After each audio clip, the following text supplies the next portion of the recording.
Oh, yeah, sorry. Good morning, afternoon. The day flies by. The mayor has a tight schedule today, and we've got a packed agenda with some critical department updates. So I just wanted to flag that afterwards we'll try to get to as many questions with the mayor as we can. If we were to come up on time and he have to step out, I'm happy to continue to take questions along with the other leaders that are here. But if you're thinking about it, perhaps bring your mayor questions to start. And with that, we'll get right to it. All right, Mayor. Well, good morning, everyone, again. Lots of special and important guests today, and I want to say thank you to all of you for your help over the last 10 days. We do have another packed series of information updates we want to share. We know there are still a lot of questions to be answered. We also know there are operational updates that we need Nashvillians to know about and understand. So again, any help you can give us in spreading awareness of what you learned today would be greatly appreciated, and thanks to everybody for continuing to share important public resources. I'll say to start the day, it was a nice feeling to join School Board Chair Frida Player and our own Office of Youth Safety Director Phyllis Hildreth at JFK Middle to welcome the Stars back to school this week. Chair Player shared that this is the longest number of days out of school for a single event in Metro Schools history. So again, just another statement of the overall impact of this storm and winter weather event. We still have up on the top of Nashville.gov a resource page that has answers to a number of frequently asked questions we've received over the past week and a half.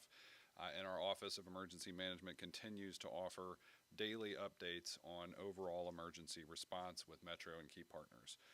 Just this morning, I learned that the Winter Storm Recovery Fund surpassed $1 million in donations, but we know the need is still so tremendous and that people's needs are evolving. We're seeing early evidence of the difference these donations are making in the lives of Nashvillians as we start the recovery process. Several local nonprofit organizations we shared with you yesterday have received money already to start helping Nashvillians. That can be rent assistance or a voucher to fill up their fridge with fresh food. We're already starting to hear stories of that assistance getting out to neighbors who we know have the greatest need. Now, our posture right now is simple. We'll accept any amount of aid and run it through our needs tracker to get it to those who need it most and help them as quickly as possible. I know we've shared this many times over the past several days, but this is really important. It is critically important for people to let us know your needs through the two channels of calling 211, which is operated by the United Way, or filling out the needs tracker at nashvilleresponds.org. While our first operational priority right now is restoring power to all Nashvillians, our other top priority is life safety. The recovery requires that we understand as best as possible the needs of every Nashvillian and get immediate resources to those individuals and families. Erica Mitchell's leadership at United Way has been vital over this past week, and she's here again to share more about how Nashvillians can give and get help. Erica, thank you.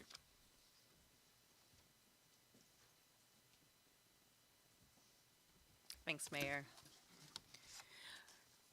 Reaching $1 million raised is an extraordinary moment for our community, and I think it speaks to what Nashville does best. When our neighbors are hurting, we definitely show up as a community. On behalf of United Way of Greater Nashville, I want to thank every donor, partner, nonprofit organization, and volunteer who has made this possible. I would also like to acknowledge the business community members who have already pledged their support: Tractor Supply, Bridgestone, Rogers Group, Regions, Comcast, Delta Dental, TVA, Alliance Bernstein, The Fallon Company, HCA Healthcare, Jackson Financial, and Tanesco. As I shared yesterday, these funds are already being put to work, providing financial assistance for families impacted by the storm. We deployed $120,000 to 4 nonprofits: Hope Station, Rooftop, Conexión, and Catholic Charities. While we are encouraged by this milestone, we know that the needs remain significant, and United Way is committed to walking alongside the community, not just in times of immediate response, but throughout the long-term road to recovery. As of this morning, we have 700 cases submitted to our needs tracker. As a reminder, if you or a family member needs help, I urge you to go to nashvilleresponds.com and click on the Share Needs button and complete the needs tracker. If you need assistance completing the form, you can also call 211. We use the needs tracker information to provide residents with direct referrals for assistance For example, if you have debris at your home that you are unable to remove, when you enter that in our needs tracker, we will review your request and refer it to our hands-on team. When it is deemed safe to do so, the team will work to schedule volunteers to assist you with that debris removal. Again, that needs tracker is on NashvilleResponds.com or 211 for assistance. As I shared yesterday, we are so grateful for our partnership with Airbnb.org. As of today, through that program, 901 people, 149 pets have already been connected to safe temporary housing. Again, all stays are free for guests and fully funded by Airbnb.org and its donors. Today's fundraising announcement is a powerful reminder that when Nashville comes together, real help reaches people, and we will continue to steward these resources with urgency, transparency, and care. Thank you, Mayor. Well, thank you so much, Erica. We are so grateful for United Way's support and the generosity of so many Nashvillians and other supporters. $1 million in 5 days is an amazing response, but it's only the beginning of the response, and next is this process of connecting those resources to the need. Through the VOAD network, you heard those organizations, Rooftop, Conexión Americas, Hope Station, and Catholic Charities. They're all helping right now with direct financial assistance to residents with the greatest need. Today, that assistance is going out to some of those first several hundred who've applied through for aid through the needs tracker. Again, you've probably heard both domains, NashvilleResponds.com and NashvilleResponds.org. Both work. They take you to the same place. If you see those URLs out there in the world, you can use either one. The data gets captured through the VOAD process, and this fund gets you all the impact you need. We know the winter storm has had a huge impact on homes and on work, limiting people's ability to bring home a paycheck in the final week of the month. Many of you are familiar with the work of the Legal Aid Society of Middle Tennessee and the Cumberlands, and we're grateful to have Executive Director Darkenia Waller here with us to talk about the impact of evictions in this moment. Metro has supported the eviction right to counsel. This program has been in our budget. It is active today, and we are working also on every legal option in our power to provide eviction relief right now. State preemption means we very likely can't pause local evictions. We are still exploring legal options, but we can provide support in other ways. And I want to invite Darkenia up to talk more about eviction relief in this moment. Darkenia, thank you.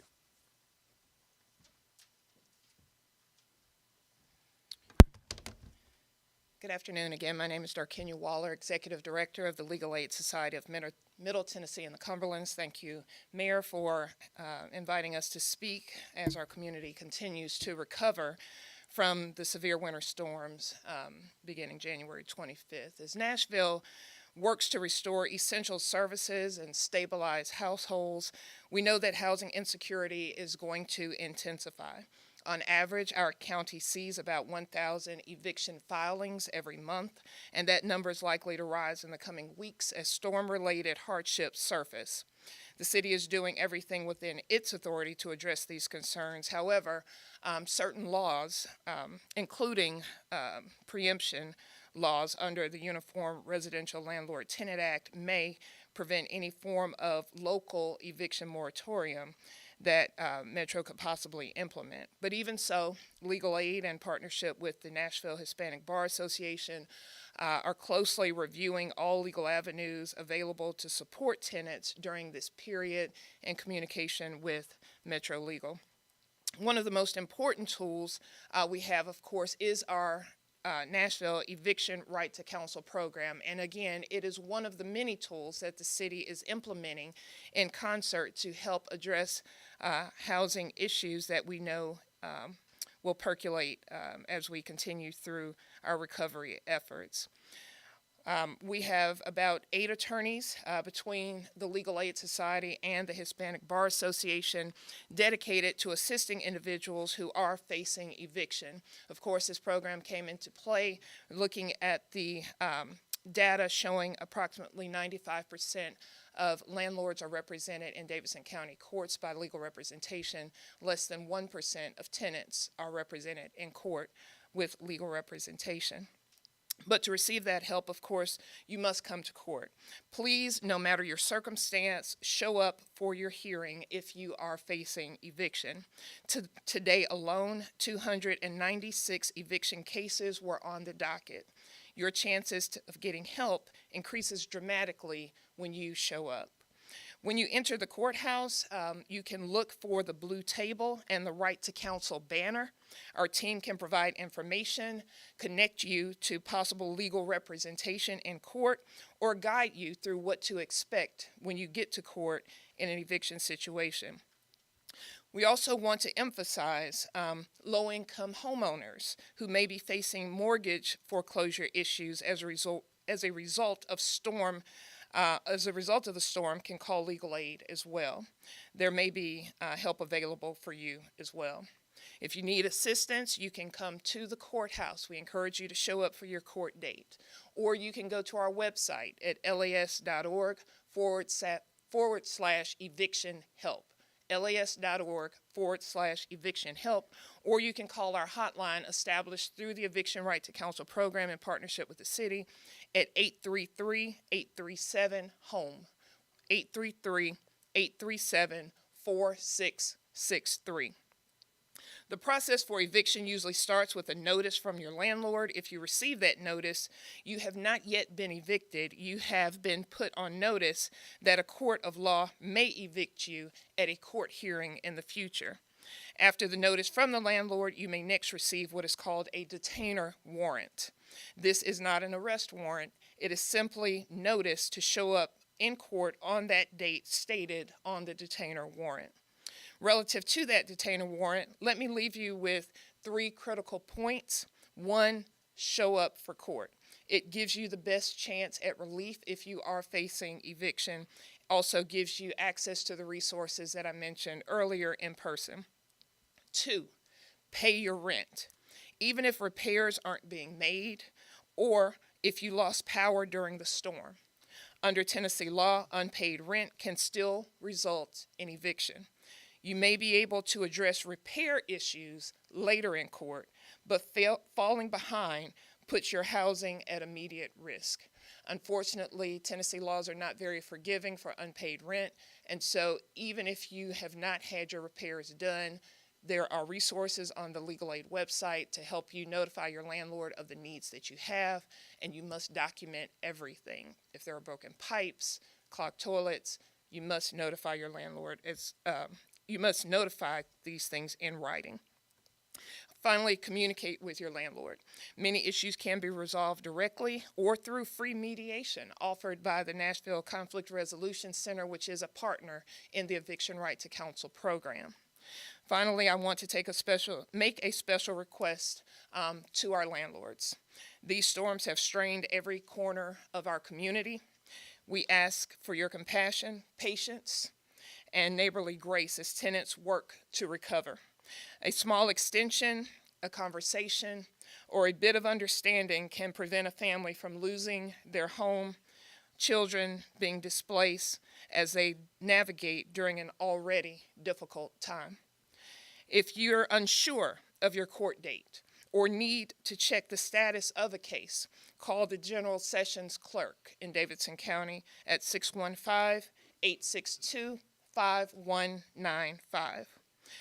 Nashville is committed to doing everything possible to help residents remain safely housed, and legal aid and the Eviction Right to Counsel program, including all of its partners, the American Muslim Advisory Council, the Nashville Conflict Resolution Center, Rooftop Nashville, and the Nashville Hispanic Bar Association, we will continue walking alongside our neighbors and the city throughout the recovery process.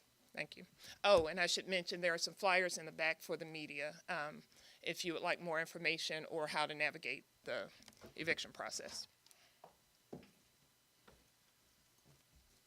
Thank you, Darkenya. Housing security is especially important in this period of winter weather when people have often been displaced and now might find risk of being displaced again. So I appreciate Legal Aid's partnership with the city as we have had this important Eviction Right to Counsel program. Please make sure you've heard Darkenya's 3 points there, and especially be ready to show up to court and know when your court date is if you do find yourself having gotten an eviction notice or detainer warrant. Now, that is, I think, as life returns to normal for most of us, there's still a great need in the community. NES has made additional progress over the past 24 hours, but we still have tens of thousands of neighbors without power, including older residents and people with disabilities. This is according to Metro Social Services, which provides ongoing vital support to those groups, but has also, as they did during the federal shutdown crisis last fall with SNAP, MSS Home Ambassadors have resumed their regular daily meal delivery to senior and disabled MSS clients. Throughout the storm, Metro Social Services received 989 welfare calls, completed 52 special requests, and delivered over 1,500 meals to those in need. Through collaboration with the Department of Emergency Communications, MSS has developed a queue system for welfare checks, transportation assistance, and meal deliveries based on need. Seniors in Nashville and people with disabilities can reach out to MSS for help. More info is on their website, which you can find quickly by searching on nashville.gov. You can also call 615-862-6432 for support. And for the remainder of the week, teams of MSS social workers will be on site at the city's open warming shelters to provide direct support. Now, that's a snapshot of the work some Metro departments are doing to amplify their efforts. But next up, I'd like to welcome Director Chief Swan and start a series of crucial departmental updates. Director Chief Swan. Good afternoon.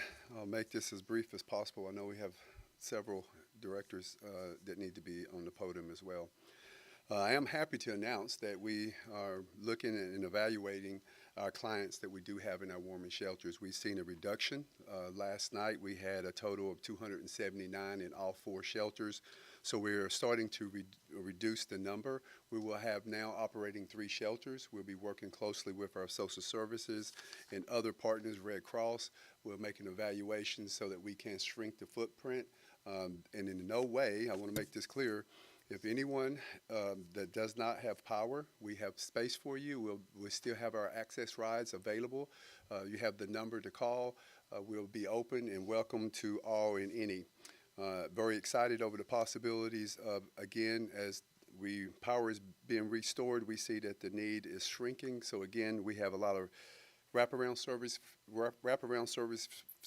for all of those that are in the shelters. So again, that's just the good news, and we'll continue to make evaluations to all the clients that are in the shelters, making sure that they get all the care that they need. Again, a place to stay, food, water, and some other wraparound services from social services and the Red Cross. Thank you. Let me introduce now our Director, Tracy Thurman with Waste Services.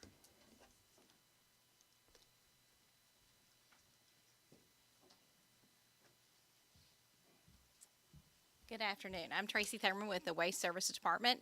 I just wanted to kind of briefly update you on a number of things that we've done, I guess, in a safe return to service, if you will. So last week, we opened all of our convenience centers, Ezell, Omohundro, East, and Anderson. We opened those and made those available for free opportunities for people to bring their trash as well as their recycling material to those locations. That continues to run free through the end of this week on Saturday. So we want to make sure that everybody is aware that they have that opportunity. There's also another program that we launched last week, and we put out trash disposal boxes across Davidson County. And this was all across the county. We initially started out with 35. Some of those were at school locations, so those have been kind of pulled back as schools have returned to school. And so now we have 21 of those boxes that continue to be out there, and they're available for you to bring your trash to those locations. It has to be bag trash. But we are taking that at all of those locations so that you have that opportunity as you're kind of coming out of the storm and trying to figure out what to do with those things that you have in your house. Now, the big thing, too, is that we started, I guess, making up all of those routes that we had. So we started that last Friday. We started in Antioch, and then we did Monday, Tuesday routes on Saturday, Wednesdays on Sunday, and we continued to work through the evening last night trying to get our routes caught back up from the existing routes. So By the end of today, we had one contractor that kind of missed some locations, and so by the end of today, that should be 100% caught back up. So then that brings us into Tuesday, and this was officially supposed to be our launch, and we did launch with our new collection routes. So that's kind of mingled in now with storm recovery efforts that we were doing, and then launching these new collection schedule routes. So we started in Antioch today with that. We will be running through. I know a lot of folks maybe didn't realize, again, with everything that's been going on. I can totally understand that. So there are a number of people that put their containers out that might have been in that east area. Those won't get serviced until later in the week. I think it's on Friday. So we do have tools online and resources available to everyone for you to look up your address and find out what your new collection day is. But do keep in mind that if you have been missed or you need some extra support in getting that material picked up at the curb, we're here to help. And so you can just put that information in the hub, and we'll be by there to get it. Thank you.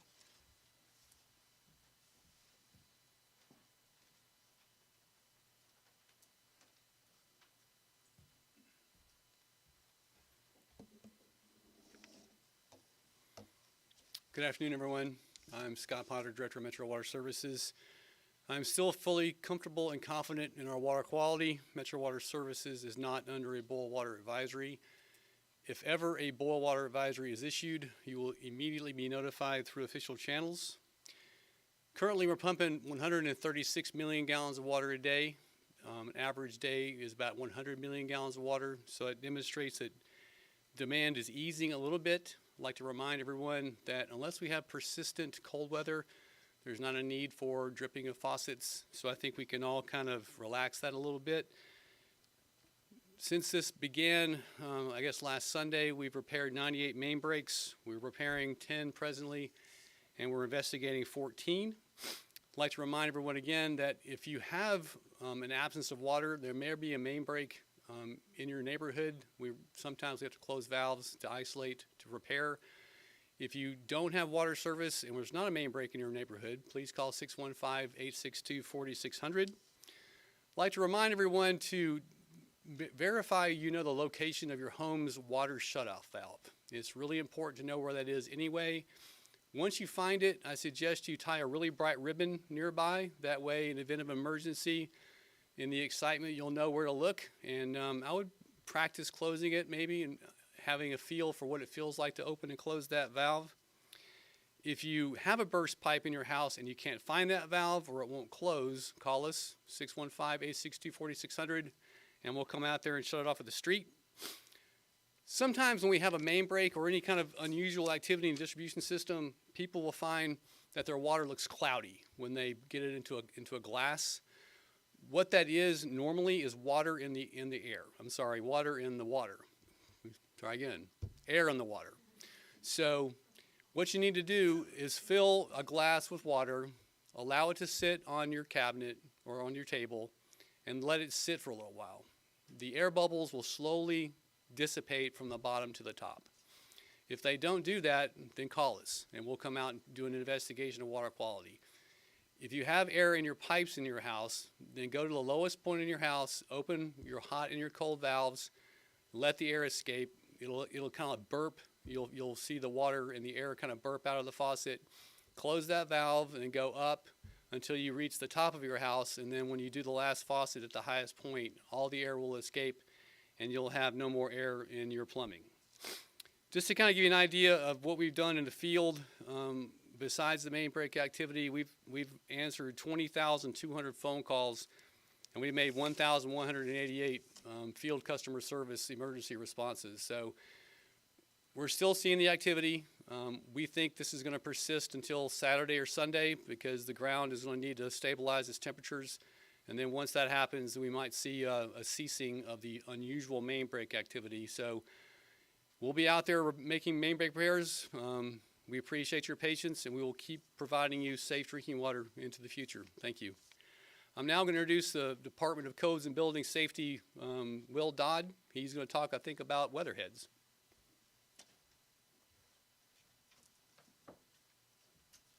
Good afternoon. Metro Codes continues to work with OEM, Metro Fire, and NES to prioritize safe reconnects to the electrical grid.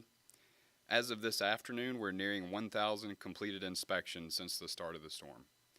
We are very proud of our inspection crews working 24/7 to pull this off. I would like to remind everyone that not all homes or businesses need a codes inspection before having power reconnected. Only the structures that have suffered damage to their electrical components, such as weatherheads and meter bases, and require the repair work of a licensed electrician, need a codes inspection before reconnection. There are a few simple steps to take to get those structures reconnected to the power grid. First is securing the service of a electrical contractor, a licensed electrical contractor. Once that contractor has been hired, they will perform the work. Once the work has been performed, they will contact Metro Codes. An inspector who is on call 24/7 will then issue a virtual inspection. Once that inspection takes place, a release number will be granted to NES, and power can then be turned back on to the structure safely. Both Codes and NES have put out information about what a property owner's responsibility is when it comes to required electrical repairs, and more of our information can be found at nashville.gov/codes. Finally, we ask that property owners verify the credentials of any contractor before hiring them to perform work on their building. Anyone can verify a contractor's license by using verify.tn.gov, where you can search the database by name, company, license number, or anything related to the company. Again, that is verify.tn.gov. Thank you. I want to turn things over to Philip Jones with NDOT.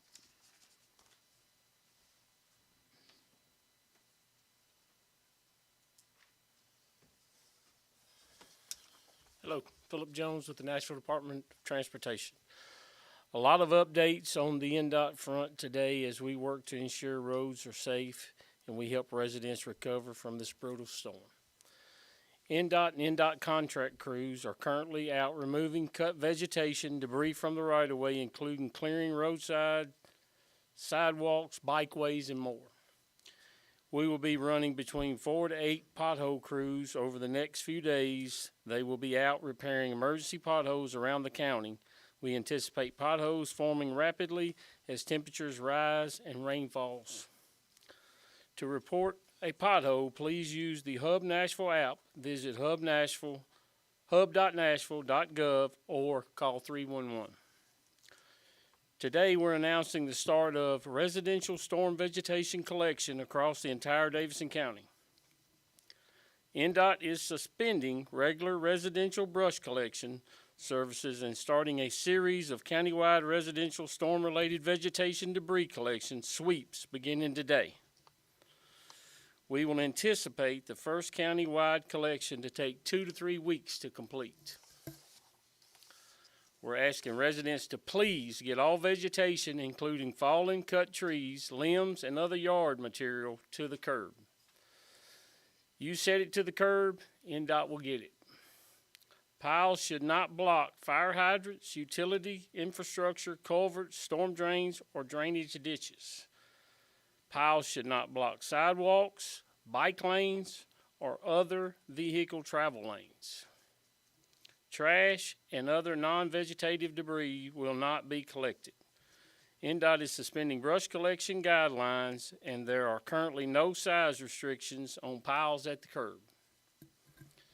Because we are conducting countywide collection, there is no need to submit a Hub Nashville request when material is placed at the curb. So, like typical, during an event like this, we've asked in the past that you submit a request. For this event on the front, we're going to ask you not submit. We're making a countywide sweep. We'll be coming through multiple times. Crews will be reaching all areas of the county in the next 2 to 3 weeks, weather permitting. Over the next 4 weeks, we will anticipate conducting multiple countywide collections in hard-hit parts of the county. And we'll also be reaching back out and probably be providing some scheduling so we can give you more information kind of as we get our first collection through. A reminder, as residents are out clearing vegetation and debris from your yards, remember to look up. This is a little bit different event than we've had in the past. Look for branches that are hanging or leaning On other branches, on large canopy trees, I mean, these propose a major safety issue. So this is a little bit different than the tornadoes and things we've had in the past. I've realized after we've had a lot of people out investigating all these areas, we have a lot of what we call leaners and hangers. This is just some key numbers to know. NDOT-led efforts has resulted in 5,200 tree vegetation in the right-of-way issues being resolved across the county. NDOT has responded to 2,200 trees vegetation in the right-of-way since the event began. NDOT contractors has responded to over 3,000 trees and vegetation in the right-of-way. We have 80-plus crews are out working vegetation removal in the right-of-way, emergency pothole repairs, and transportation infrastructure repairs today. Multiple inspectors are out continuing to asset damage to the transportation infrastructure around the city. Dark traffic signals continue to tell you until we get all power restored and we have signals back up, dark traffic signals are treated like four-way stop. Coordination with NES on down vegetation. NDOT crews are continuing to work to clear roads across the county, focusing on tree limb and vegetation removal in close coordination with NES. NDOT does not clear down trees or vegetation from the right-of-way until NES has cleared the lines, ensuring that no power is running to them. Once the lines are cleared, NDOT is immediately dispatched crews to clear the roads, and crews are already on site. NDOT has already dedicated specifically to dispatching NDOT crews out immediately when lines are cleared. NDOT does not clear or remove fallen tree limbs or vegetation on private property. We've got 4 locations we've got identified throughout the county for temporary disposal sites. They're just where the trucks will be picking up the vegetation, taking it to them, we'll be grinding it, and then it will be taken to other location. But I appreciate your time. Turn it over to the mayor.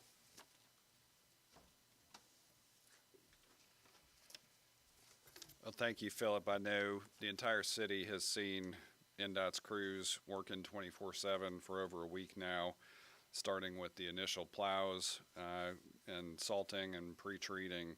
So I know the entire city appreciates the dedication of those crews, the line workers, the tree crews, the first responders, the medical staff, the emergency communications teams, and staff and volunteers who have been serving Nashvillians at all hours of every day, sometimes under difficult and dangerous conditions. But for any minute that someone lacks power caused by this devastating storm, we're continuing to push on the efforts to get that power restored quickly, while we also ensure that the effects of this storm don't linger long after the ice has melted and all of the power is restored. Response will turn to recovery, and Nashville will be restored. With that, I'll hand it back over to Alex. We'll try to take a few questions.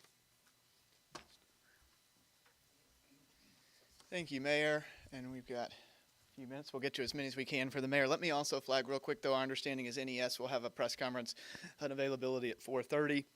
Also, Darkenya and Waste Services have brought some information that can be in the back, both on evictions and then on resumption of trash collection. So let's start up here again with Emily. So yesterday, House Speaker Cameron Sexton said the General Assembly will explore every option available with the stance NES cannot stay the same.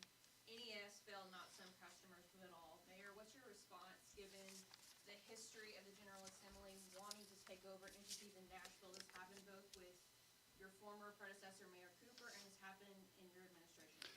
Yeah, I think we're going to be interested to see what comes out of those discussions. Many things do get discussed at the General Assembly that don't always reach the point of legislation. Darren Jernigan on our team is our Director of State and Federal Affairs. We'll make sure he continues to stay in touch with the Speaker's office and caucuses in both parties.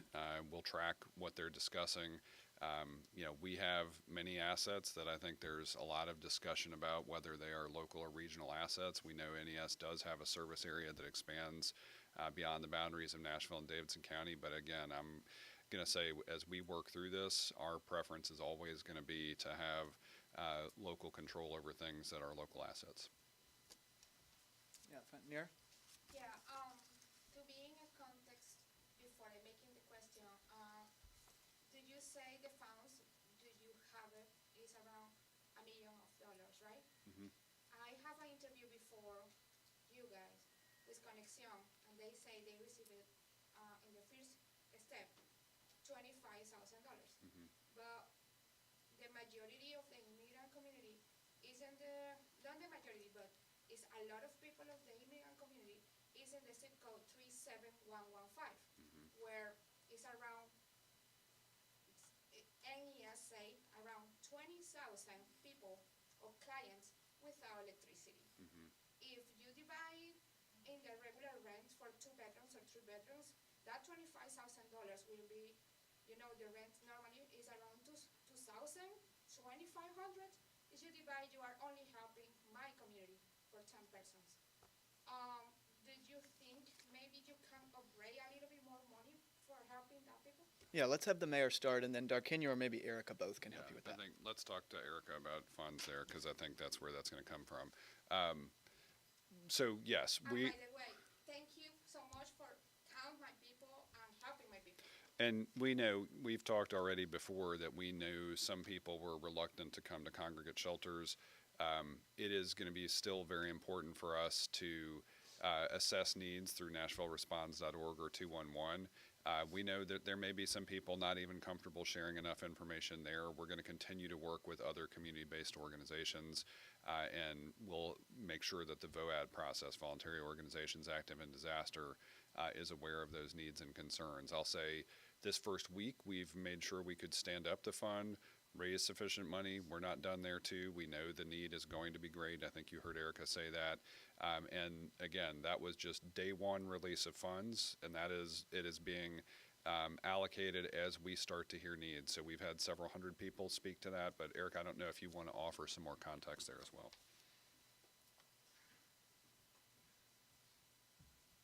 And thank you for the question.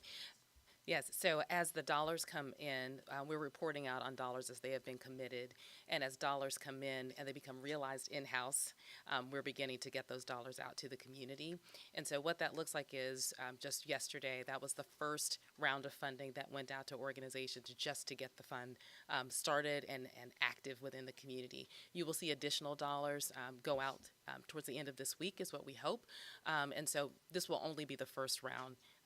Yes, thank you. And then, Darkenia, I know you mentioned Hispanic Bar. It might be worth also talking about language access for people coming to Eviction Right to Counsel. When we established the Eviction Right to Counsel program, again, in conjunction with with Metro, it was very intentional on our part to not only have the Legal Aid Society involved, but to have the intentional partnership with the Nashville Hispanic Bar Association so that we had a forward-facing effort to address all of our client community, all of the folks in our community. And so all folks are welcome to come to the program and receive assistance from the program, of course, as it is available to offer. The flyers we actually brought today are translated into about 4 different languages, but generally speaking, we translate all of our information into at least 7 different languages, those being the 7 most prominent languages within our area. And so no matter the language or assistance, we stand ready to assist, and we partner with Rooftop to be able to assist in that rental assistance, because sometimes it's a little bit more than just paying the rent. There's maybe some negotiation that needs to take place and a court order that may need to go into place, and we leverage those funds to be able to do that and to ensure that landlords get the funding that they deserve as homeowners or building owners. And Nira, you and Extrema do a great job of reaching the community. So any help that you can give to us of having them fill out the needs tracker, call 211. We just need to know about the need. That's really the biggest barrier to getting help to a lot of folks. We've got about time for 2 more for the mayor, so let's go to Austin and then Madeline. And another preemption question for you, since we spoke a little bit earlier about how state preemption is one thing that kind of limits our options in terms of rent moratoriums. Are there other ways that you anticipate any sort of state preemption kind of getting in the way of things that we can do to respond as recovery efforts shift away from kind of the initial response, or is that it? I'd say it's going to be on a to-be-determined basis. I mean, we've actually had several points of very helpful state response. The governor's executive order, the expedited disaster request. All of these things have actually helped our response. We've had everything from support from the Tennessee National Guard. We've had Tennessee forestry crews, seeing these resources on the ground, helping accelerate the process of power restoration. There's been connections with TEMA and ROEM and VOAD process for distribution of generators. So I would say, I look at it from both dimensions. There are places where the state has been actively helpful. There's also things where this, like the preemptive activity on the Uniform Landlord-Tenant Act, that was already in place before this happened. That was not something that the state did in this moment to create an obstacle. It was an existing obstacle. That's the first one I think we've encountered so far that might limit our ability to offer eviction relief specifically for people whose impact is directly from storm-related events. But, we'll be looking at that. We are actively in conversation with multiple legislators, actively in conversation with the governor's office, actively in conversation with both state and federal officials of all types as we try to make the overall response as strong as it can be for Nashville. So, Mayor, all the assistance from the community, from these nonprofits has been, extraordinary, especially for these people that are very vulnerable. But with that vulnerability comes like stability in these times. A lot of these people still do not have power, including one person I spoke to today. He is a formerly homeless veteran who has done everything he can to get into housing, and he finally got into housing. Of course, no power. It's been a week, and they're not supposed to get their power until Sunday. That's what the estimate is. I guess for those kinds of situations, of course, this assistance helps. But is there anything that the city can do to prioritize certain cases, especially like this one? I'll say it that way. If you look at how we've prioritized, power restoration is the top priority because the faster we can get that done, the less there is a need for humanitarian response. Where we're responding on the humanitarian front, it is life safety first, and then the stability you're talking about as the next concern. I'd offer in that particular story, we have an Office of Veteran Services. Make sure in those cases, for any veteran who is out there who's had housing instability in this moment, make sure you're in contact with that office. Operation Stand Down, I'm sure if he just got housing, that may have already been a vehicle for him, but Operation Stand Down remains another critical partner. If he has other stability needs or other, any kind of human services needs right now, that is where 211 and NashvilleResponds.org remain critical for us to understand what things. I know displacement, especially if you've just gotten housing, is particularly challenging, but if there are other things that would help stabilize, that's exactly what all these wraparound services are intended to do. I think you've heard Director Chief Swan talk about it many times, but we are trying to meet everybody's needs, and if you call us with a need, we are going to have somebody there to try to meet that need. So if he's got something active, if anybody has anything active right now, 211, NashvilleResponds.org, you could come to a shelter site, request transportation assistance there, and if you had a need that couldn't be immediately served through 211 or NashvilleResponds.org and you need it today and in person, we're going to have people there. Mayor, I think you've got to run. Thank you all. But we're happy to take any other questions. Yeah, Steve. So I do have some questions, possibly for NDOT, but this is really specifically some people are questioning. We know how to contact NES if we have a power outage, but for those trees that have been pulling on power line, weatherheads or private property issues, just say I removed a tree from a power line. How do I let NES know that it's been done and they can come out and do the repairs? Yeah, I think that's a question that I would pose to them at 4:30. I don't want to give you an incomplete answer. I believe that there's several options there, but I would pose that to NES. Yeah, let's one more. Well, go one more. We'll let you go one more. And then some people are saying that the shelter at the fairgrounds has closed. Is that true, and are others closing as well? Yeah, Director Chief Swan spoke to that if you want to mention it again, but it has, as he stated, that's entirely need-based. They had a little over 200 in the shelters, and so we'll continue to assess need and make those decisions as needed. Yeah, Steve. With the brush collection, is there guidance for people who might not have your typical yard or sidewalk to Philip, you want to take that? Sure. Come to you next. Yes, it'll be treated just like your brush. We'll ask everybody to get it up to the curb or back of the sidewalk. We're just asking everybody to work with us, not put it on the sidewalk or in the bicycle lane or in a lane of traffic. What's an example? What you're talking about? A house that's right up, you know, and it doesn't have a yard really, so there's not really a place other than the street. If it's got a yard or an alley, if it's got a backside that we can get to, if it's got a service alley back there that we can service, or get it on the curb. If you get it on the curb, if there are some circumstances out there, you can put in a request to hub.nashville.gov, and it'll get to NDOT, and we can come out and take a look if you've got some kind of circumstance we're not familiar with. But it's treated like all brush. And hang on.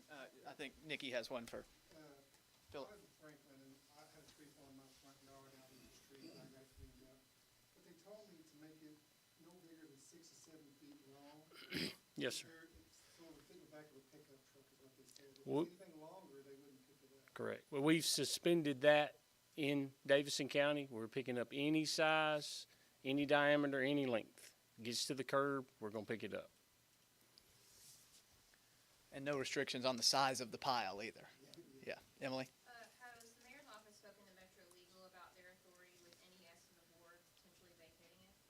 It's a conversation that has come up in the office, but have not received an answer yet. And I know that the mayor is still reviewing what his options would be. So that's not to say that that is something he's leaning toward, but we've not received a crystal clear answer on that yet. Anything further? Anything back? Dan? For whoever, I guess, can answer this, for customers who were without power, couldn't be in their homes for however long, are they still expected to pay utility bills, will there be some sort of forgiveness, some sort of stipend, reduction? Are they expected to pay it, or does this office expect NES to create a financial equity program or something? So I would pose that question to NES at 4:30. What I can say is that anybody who's experienced hardship born out of this storm, that's exactly what the needs that Erica and Darkenya have been talking about are here for. And so all of the original organizations that received the initial money works in the financial assistance space or in the housing space in some way. And so going to the needs tracker, calling 211 to let us know about that acute need allows us to go from recovery to response and to help those individuals. But as far as the billing cadence related to NES, I would ask them that directly. Yeah. Anything further?